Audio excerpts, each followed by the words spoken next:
मैं आप दोनों के रास्ते की दीवार क्यों समझा रहा हूँ, लेकिन धमकी देकर गया मुझे। धमकी? धमकी क्यों दी है उसने तुम्हें? तो वही आपको बता सकता है। मुझे उससे बात नहीं करनी। तो आज भी अपने बाप को सच्चा समझता है। उसको इस बात का अंदाजा भी नहीं है कि मैं कितने अजाब में हूँ। मुझसे दूर ही रहे तो बेहतर है। शायद आपने उससे राबता नहीं रखा, इसीलिए वो चक्कर लगा रहा है इधर के आजकल। को लगता है कि दोनों खानदानों के दरमियान एक छोटी सी गलतफहमी हुई है। मामूली सी गलतफहमी समझ रहे हैं ना, वो मेरी जिंदगी की सबसे बड़ी कड़वी हकीकत बन चुकी है। बेवफाई एक बहुत बड़ा इल्जाम है, आप पर नहीं लगना चाहिए। बाकी जो आपको ठीक लगे। सही है, ध्यान रखना। ठीक है, बाद में कॉल करता हूँ। वो चीमा आया था असलम साहब के गैरेज पर कुछ देर पहले, फिर बात करके गया है। शायद कोई पैगाम लाया है। लगता है सेठ दाऊद कोई चाल चलने वाला है। असलम साहब की हिफाजत के लिए 2 बंदे लगाओ, और हाँ, पिया जी की हिफाजत के लिए 2 तगड़े बंदे तैयार कर लो। जल्द वो आलिया से मिलने निकलेगी, नहीं के लिए जरूर पीछा करेंगे। हमारी आवाज सुनने को शुक्र है तुम्हें मेरी याद तो आई। क्या हम कल मिल सकते हैं? कल क्यों, आज क्यों नहीं? मैं अभी आता हूँ तुम्हारे पास। नहीं आलिया यार, तुम अभी नहीं आओगे। वक्त देखो। हाँ, तुम ठीक कह रही हो। हम कल मिलते हैं यूनिवर्सिटी में।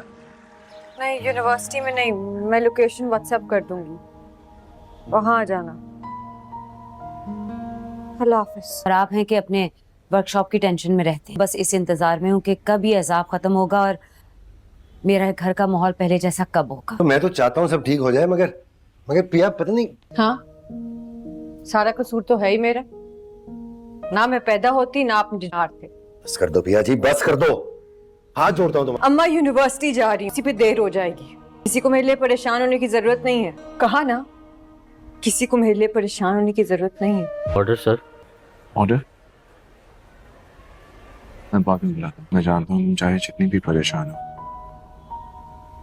मुझे मिस जरूर किया होगा। अरे यार, बात अब तुम्हारे और मेरे दरमियान नहीं रही। बात अब उस जुल्म के एहसास की है जो 3 औरतों के साथ हुआ है। इंसाफ चाहिए, इंसाफ चाहिए अपनी मरी हुई माँ के लिए। मैंने कहा था ना, आजमाना चाहो तो आजमा लेना।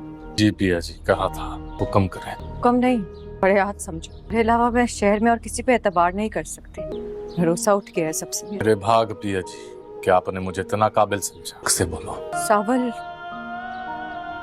अगर मैं कहूँ मुझे और मेरे खानदान को तुम्हारे सेठ मूसा से हिफाजत चाहिए, या तुम हमारे मुहाफिज बनोगे, मालिक के शर्त से बचाओगे। बाप मान गया इस रिश्ते को लेकर, लेकिन मुझे ये सब उसका कोई मंसूबा लगता है। सेठ मूसा के खिलाफ अकेले इस चाल का मुकाबला नहीं कर सकूंगी। चाहो तो इनकार कर सकते हो साबर, सेठ मूसा के बहुत एहसानात होंगे तुम।